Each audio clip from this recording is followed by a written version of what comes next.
everyone, so today I want to talk about whether or not you should create social profiles for your website.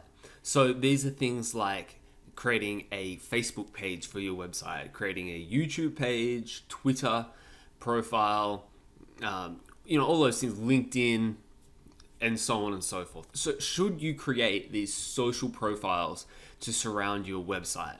So I'm going to look at the arguments for it, the arguments against it, and what I'm doing about whether or not I'm going to create a social profile for my new websites.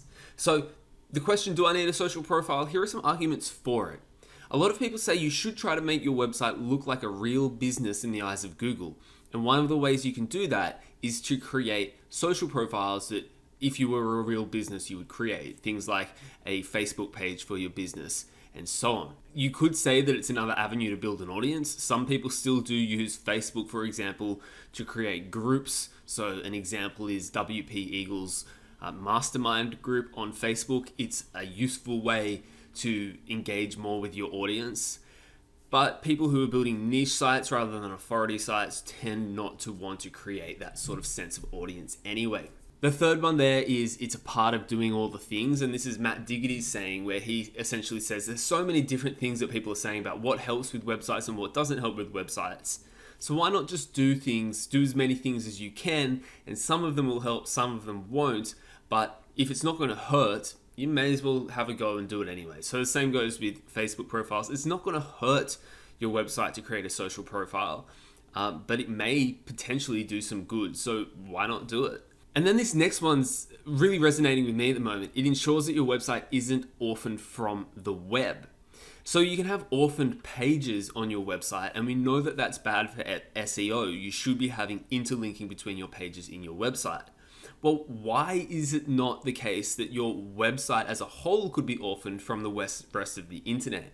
So by creating social profiles, it means that your website is more integrated with the internet, and as leading into this last point, if you're more integrated with the rest of the internet, there's more entry points for Google's crawlers to come to your website and continually re-crawl your website.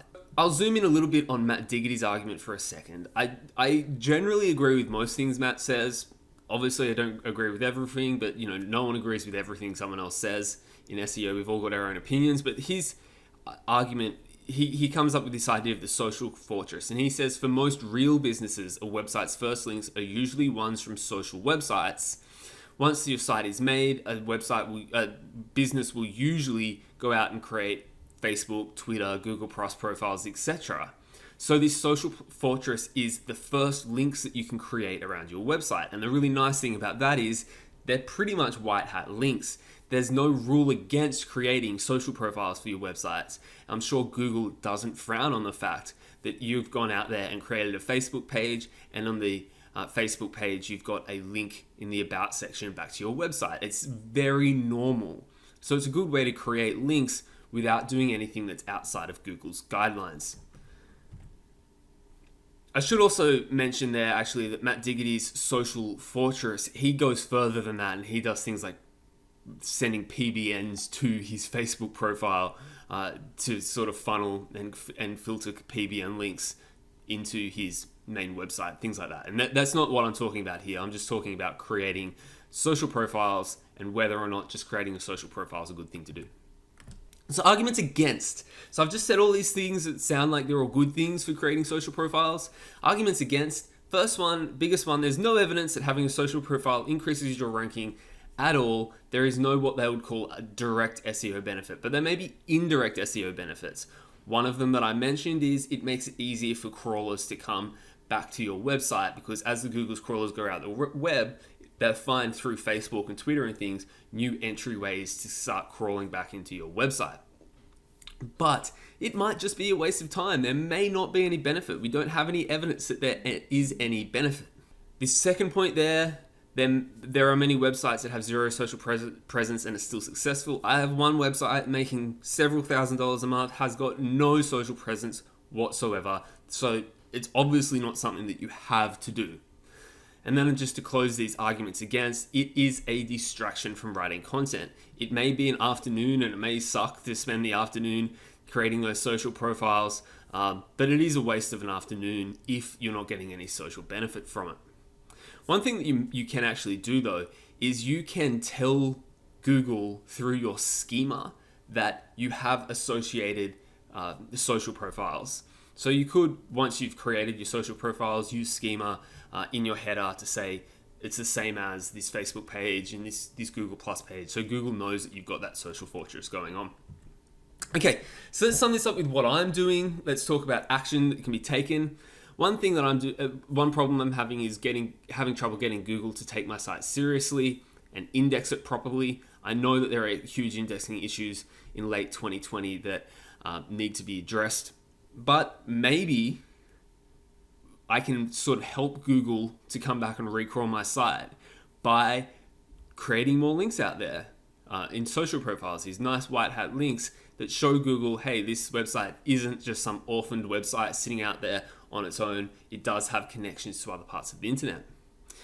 I just really reinforce, I know there's no clear evidence that it's going to help my SEO. There's no clear evidence that there will be any benefit whatsoever, but I feel as if creating social profiles causes no harm at all, and it's going to take me little time and effort.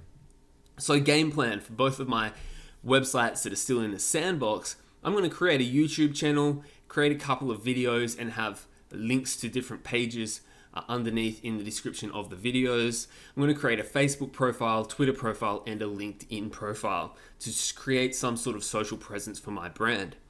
Other thing that I could do is I could pay $10 on Fiverr. There's tons of gigs out there that create additional social profiles around the web. Social profiles that you usually don't think of, like a Reddit profile, a Quora profile, and so on and so forth. So I'm considering paying for those as well. And if they create another 20 profiles and things like Quora and Reddit and other things, about.me I think is one thing that they create. If I created all of them, all I'd have to do is pay the Fiverr gig. It's $10. It doesn't cost me anything. Really, it cost me $10, but it's not much money at all. And after they've set it up, I just have to change the passwords so that the person who created it can't get back into it. And there you go. I've got 20 to 25 new social profiles all around the internet. So I'm actually really curious from you guys what you think about the importance of creating social profiles. Are there things that I forgot? Do you create social profiles, or do you think it's a complete waste of my time to do it? I think it may be a waste of my time, but as I said, I'm willing to spend the afternoon doing it and just get it out of the way, and hopefully maybe there is some benefit. But let me know what your opinions are in the discussion below.